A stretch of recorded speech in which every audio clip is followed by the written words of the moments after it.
serious allegations of exploitment and harassment, and he's supposed to have fled overseas. My question to you is it going to go beyond the borders of Karnataka and going to have political implications on a national level? No, I don't think so. It's going to go beyond the borders of Karnataka. Second thing is like our prime minister, our home minister, our, the other important cabinet ministers of the government, together with the national president of BJP, has clearly stated it and made it very clear that BJP has got nothing to do with Prajwal Ravanna's issue.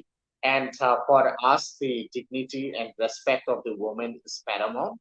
And Modi ji has always spoken about development of India, which is driven by the woman, woman-oriented development, woman-driven development. And he has strongly advocated about Beti Bachao, Beti Padhao in the last 10 years. So, and the PM has been very categorical on this. The Home Minister has given categorical,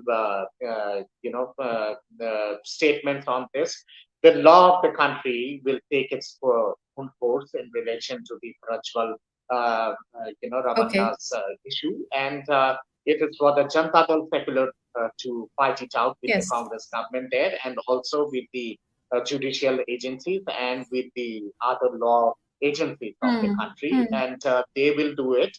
BJP has got nothing to do with this, and BJP Yeah. will not support a criminal, Of no course, matter that's a of high. political stand, and of course, the legal actions will take their own course in due time. But what I'm really talking about is the perception when I say implications or on a national level and going beyond the borders. The perception, because we've recently had the Bridge Bhushan case where Olympian wrestlers had a problem with this candidate from the BJP. So, in terms of perception, is it going to have any weightage at all? See, in the case of Bridge Bhushan, also the law of the country is taking cognizance of the whole thing. There is a court case going on. Government of India is not a party to that court case, and neither the Okay. ruling party is a party to that court case.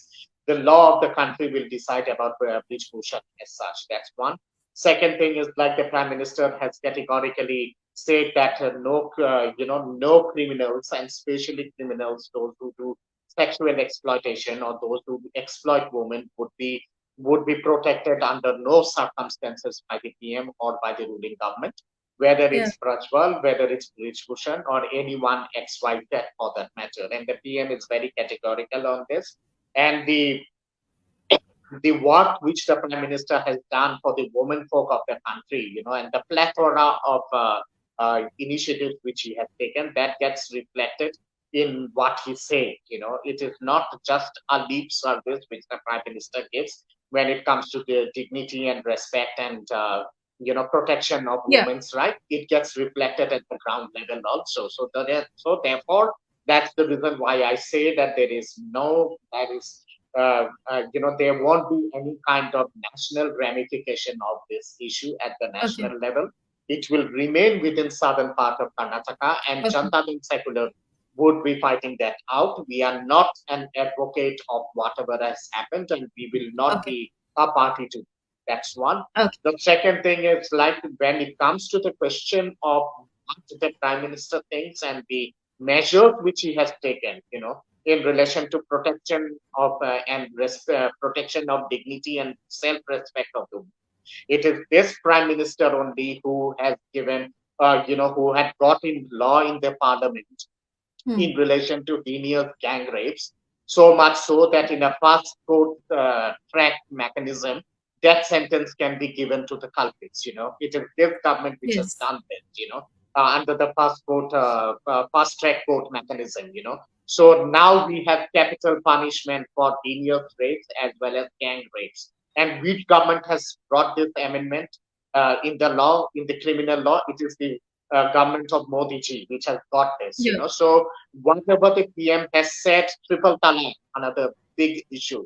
Like the Yeah. other parties used to run away from triple talaq. It is this government which has brought in triple talaq for the protection of the dignity and self-respect of the women, Muslim women of our country, who were victimized on the on by the Halala Kanun and by Triple Talaq. So Yeah. this government has been very, very, very clear cut when it comes to women's issue. And the PM will not compromise on this, and that's the reason Yeah. there won't be any Okay. national reflection of all these issues. Definitely, women led development is also a part of the BJP manifesto. But time and again, I'm getting this sense from you that this election is all about uh, PM Modi's face and not about individual candidates on a constituency level, because traditionally that has also been the case since 2014 about the Lok Sabha election. It's always, fought on the face of the PM as a Modi wave, or whether you can call it Modi euphoria. But my final question to you is also that we are standing at a very interesting midpoint. Three phases have passed, the third phase is going on, and four more phases are left. How do you assess the situation for both the ruling and the opposition camps start standing here at the midpoint?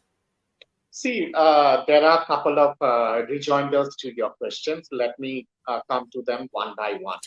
First and I'm foremost, sorry. I'm sorry to cut in. I've got a very interesting question from Surjo Pratap Roy, who's asking you, will Congress ever be able to form a government in India? So quickly answer the yes. audience's question and then we move on to your answer. Well, I do not see the scope of Congress ever forming the government in Bharat, not at least till Mission 247. I do not see any scope for Congress till 2047. And as long as Rahul ji is there in the helm of affairs, I think Congress is heading for bad days with every passing day.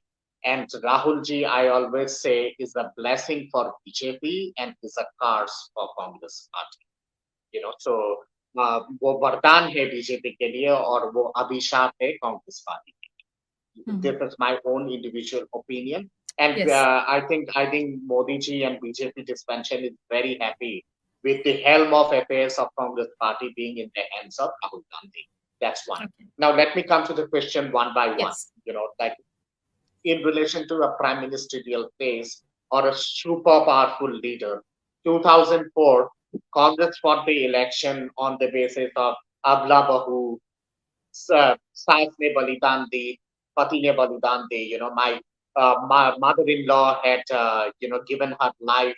My husband had given his life, and they all attained martyrdom. Sonia Gandhi went across the nook and corner of the country with this single point agenda.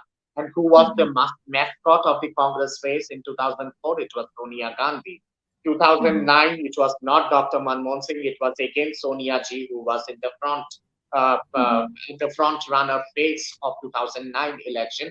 2014, in terms of the UPA, it was Sonia Ji who was the front face and not Dr. Manmohan Singh. And from the NDA, it was Modi Ji who was the front face. 2019, it was again Modi Ji, and 2024, it's again Modi Ji. And from the other side, from Congress, it is Rahul Ji. It's not Priyanka Mhm. Ji, or it is no longer Sonia Ji, it is Rahul Ji Mhm. who is the projected Mhm. front face of the Congress. So this single person as a challenge has always been a part and parcel of Indian election for the last so many decades now. So this Okay. is not an exception with Honorable Prime Minister. Mhm. Now coming to the ragtag indie opposition, they would have been a cohesive opposition if they would have a single candidate as the prime ministerial candidate against Narendra Modi. This Okay. India alliance, so the Indie alliance is an alliance of around 34 or 38 parties. Now there are 38 or 34 claimants to the prime ministerial chair. So will the voter of Bharat be foolish enough to such a ragtag kind of a opposition coalition in Hmm. which the prime minister might change every 1 month, Yeah. because there are around 34, 35 claimants for the post of prime minister. Laluji is eyeing for the post of prime ministership. Sharad Pawar is eyeing for it. Stalin is eyeing for it. Rahulji is eyeing for it. Priyanka ji is eyeing for it. Hmm. Mamta Banerjee is eyeing for it. Uddhav Thackeray is eyeing for it. Name So a any lot of one of influential you know regional and national leaders are vying nationally for the lose, post. and that is the reason they are not cohesive. When they are not Okay. cohesive, how will they challenge us for challenging like Prime Minister Modi, who has an international image and who is the number one leader at the international level. The only question which the opposition today is talking about whether it will be charged so far or less than charged so far. Today, the Absolutely. opposition is not talking about 272, which is the Hmm. halfway mark in the Lok But Sabha. but None but of the sorry to opposition parties are interject. talking about. Sorry to cut in here, but in the interest of the voters really want a strong and healthy opposition as well. Voting for Prime Minister Modi doesn't mean that the voter just wants a one-sided party or rule in India. A strong and healthy opposition is something that the voters feel will make up a good and healthy democracy. Absolutely, absolutely. I agree with you. And that's the reason in my initial remarks itself, I had saying that I would have been happy if there would have been a cohesive opposition with a single prime ministerial candidate so that the election war or the competition in election would have been a head-on kind of a tug of war. Hmm.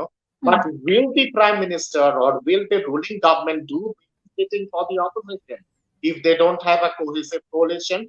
If they don't have a single prime ministerial candidate, it is not the responsibility of the ruling party or the ruling government or the present prime minister to do babysitting and uplift them. Hmm. Hmm. They are at fault. They don't have a cohesive leader. They don't have a single face of a national stature to take on the honorable prime minister. So it's the responsibility of the opposition. Why didn't the opposition, cultivate a new face in the last 10 years? As a Hmm. prime ministerial candidate. Who is Absolutely. responsible for this? It's the opposition, and it's not Narendra Modi ji or the ruling party. The ruling party will not give them a cake and make them sit in a lap and say that you take the cake with the icing, with the icing sugar. We are giving it in platter. No, no Hmm. ruling party would do that. Even in Bangladesh, if today, like Khalida Zia is not a major challenge for Sheikh Hasina, it is Khalidia Zia who is responsible for this. It is the BNP which is responsible for this and not the Awami League. Because it's Yes. not the responsibility of the Awami League to do babysitting for the BNP. So Hmm. the same logic applies here also. It is Hmm. not the responsibility of BJP or Modi ji to do babysitting for the opposition and make them feed from a milk bottle. We are not here to do all this for them. So They for have to so do for it. the If they could opposition, not do it, it's their fate. so for the opposition and the ruling camps standing at this interesting midpoint, how do you assess the three phases and the next four phases that are going to go? Well, Tulika, I have already mentioned that my understanding and my experience is that in the three phases, the past two phases and the present phase where elections are taking place today, I think BJP will be winning almost around 200 seats out of the Mhm. total seats which have gone to the polls. So another 200 remains in the rest of the seats. Halfway mark polling has been done today. Okay. The other halfway mark, in that other halfway mark, the way elections are going, and elections will now take place in all major strong areas of BJP, of the Yes. Hindi heartland. So in those strong areas of the BJP, I'm sure BJP would have no match of competition from the opposition. It would be a cakewalk. So my permutation combination says that ultimately on the it would Hmm. be somewhere between 390 to 410 for the NDA. And Oh, for BJP single handedly alone, my understanding and my analysis says that it is going to be somewhere between 365 to 375 for BJP. oh, that's huge. Well, that brings me to the end of this discussion, but here is one more reason why I think the midpoint is really interesting because BJP led NDA camp has to defend 80 out of 93 seats that are going to vote today if it has to comfortably cross the 272 mark in Lok Sabha. But as Dr. Datta says, 400 par is something that is going to be an easy cakewalk for the BJP. But that it's a wrap for today's live show. Thank you so much for joining us, Dr. Datta. Thank you so much. Well, it was great to have you with sir. And for our viewers, thank you for joining this live. Do feel free to connect with me on Facebook, email, or X. Till we meet next time, it's Namaste from Tulika.